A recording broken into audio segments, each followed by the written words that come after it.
My name is Larry Cullen. I started my life in 1952 in the usual way at Sibley Hospital in Washington, D.C. As a child, I played and laughed, ran and cried, all the things healthy children do. Growing up, my family drank, and I started drinking at the age of 9. It was not long after that my drinking got out of control. I would get drunk and get wild. At times I would get so drunk I would lose my clothes. I was totally out of control.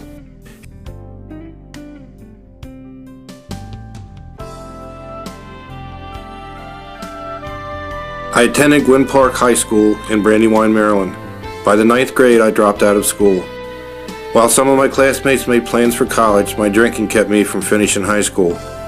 It was not long after that I realized I was an alcoholic.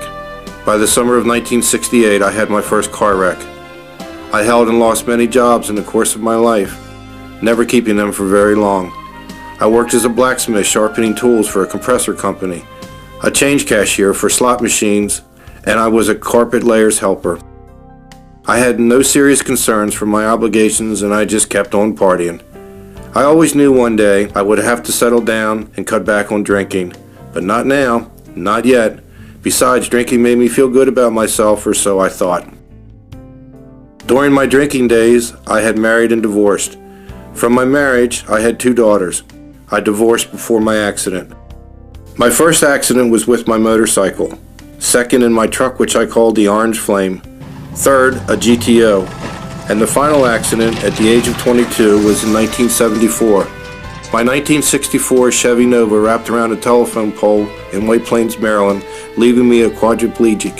In 1974, after a night of drinking, I woke up in the hospital. The doctors told me my injuries were serious. I was relieved to find out that I didn't hurt or kill anyone else. I don't think I could have lived with myself if I had hurt someone else. I remember telling myself, when I get out of here, I'm going to sober up and never drink and drive again. I never did drink or drive again. In fact, I can't drink or eat or drive a car. You see, the crash left me paralyzed from the neck down.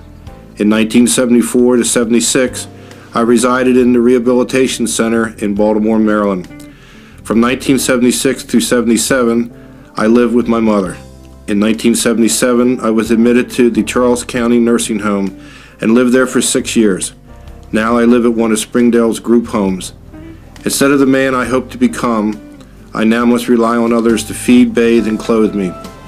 Although there are caring people around me, it is a way of life I wish for no one. Each morning I must be strapped to a portable hoist and lifted out of bed and into my chair.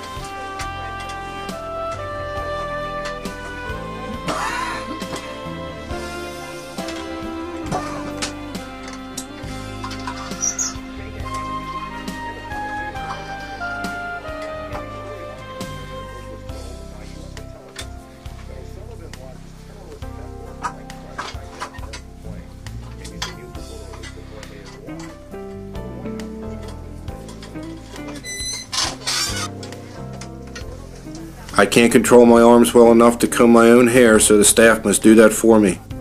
In the warmer months, I go outside before the morning meal. I have to have someone helping me at all times.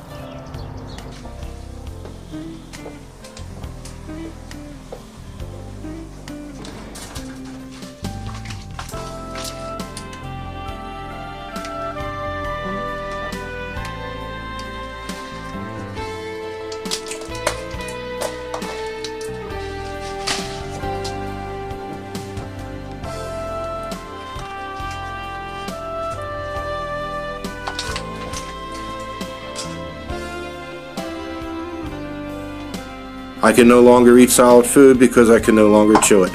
In fact, I can't swallow any food and I'm fed through a tube inserted through my navel. Although I feel full after being fed, I miss the simple pleasures of eating. If I had realized the price I would pay for drinking and driving, I wouldn't have taken the chance.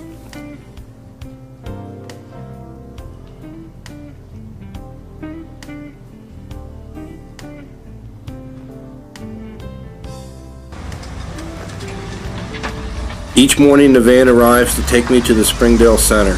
Since I cannot leave my chair and walk, the van is equipped with a wheelchair lift. The driver and staff help me onto the lift, and secure my chair to the van with special straps. Before my injuries, I would never wear a seatbelt. Now I have no choice.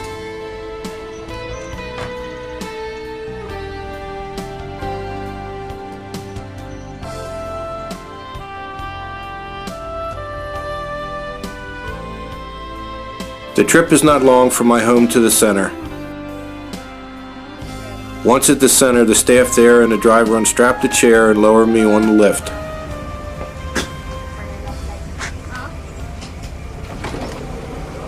I still have partial control of my arms. I am able to move my electric wheelchair using a special control board.